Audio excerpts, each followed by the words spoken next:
بسم اللہ الرحمن الرحیم الحمد للہ رب العالمین والصلاة والسلام علی سید الانبیاء والمرسلین وعلی آلہ واصحابہ اجمعین اما بعد۔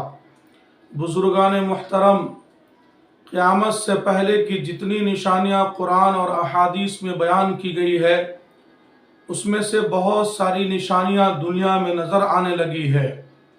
چنانچہ ایک روایت میں آپ علیہ السلام نے فرمایا، لا تقوم الساعة حتى ترون قبلها 10 آیات۔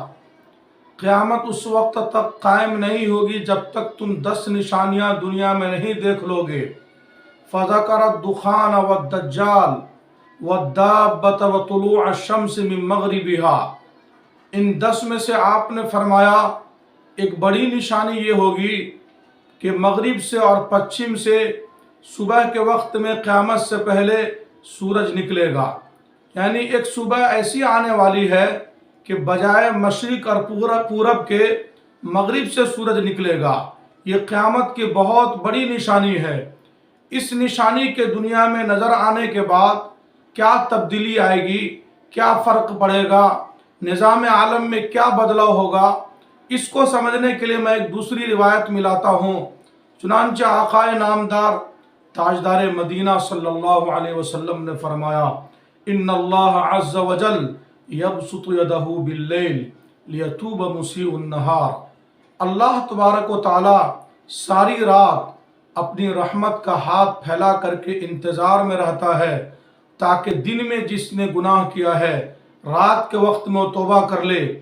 وَيَبْسُطُ يَدَهُ بِالنَّهَارِ، اور سارا دن اللہ تبارک و تعالی اپنے ان بندوں کے انتظار میں رہتا ہے جنہوں نے رات میں گناہ کیا ہے۔ دن کے وقت میں، دن کے اجالے میں جب اللہ کی نعمتیں، اللہ کی روزی استعمال کرے اور ان کے اندر میں احساس پیدا ہو جائے تو دن کے اجالے میں وہ اللہ کے سامنے میں گریہ وزاری کر کے احساس ندامت کے ساتھ توبہ کر لے۔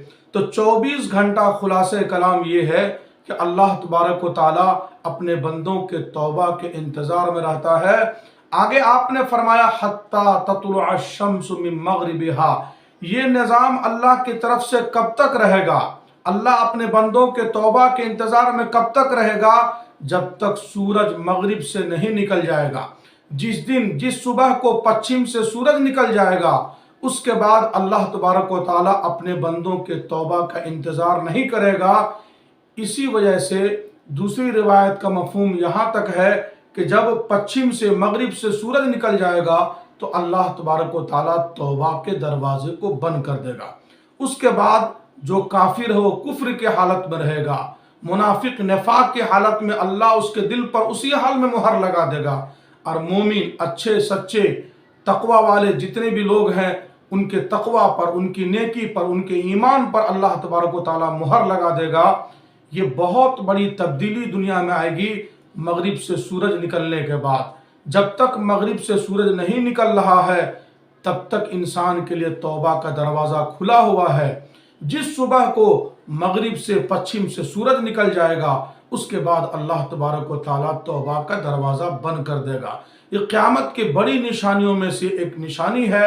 اس لیے انسان کو اس کا سچا پکا علم نہیں ہے کہ پتہ نہیں کس صبح کو وہ دن آ جائے، وہ گھڑی آ جائے کہ پچھم سے سورج نکل جائے۔ انسان کو اس کا علم نہیں ہے۔ اس لیے جتنا جلد ہو سکے انسان سچے پکے دل سے احساس ندامت کے ساتھ توبہ کے شرائط کو پورا کرتے ہوئے توبہ کر لے۔ اور آخر میں میری ایک گزارش یہ ہے کہ انسان جب بھی رات کے وقت میں سوئے تو انسان سچی پکی توبہ کر کے سوئے۔ کیا معلوم اگلی صبح کو وہی صبح ہو کہ پچھم سے سورج نکلنے والی صبح ہو۔ انسان سچے پکے دل سے انسان توبہ کر کے سوئے گا تو اگر اگلی صبح خدا نخواستہ پچھم سے سورج نکلنے والا بھی ہوگا تو اللہ تبارک و تعالی منافق اور کافر اور گنہگاروں کی فہرست سے اس کو نکال کر کے راتی کے وقت میں اللہ توبہ کرنے والوں کی فہرست میں ڈال چکا ہوگا۔ اللہ سے دعا فرمائیں ایسی مصیبت اور دکھ اور منحوس گھڑی سے ہم اور آپ کی اور پوری امت کی حفاظت فرمائے۔ آمین۔ وآخر دعوانا ان الحمد للہ رب العالمین۔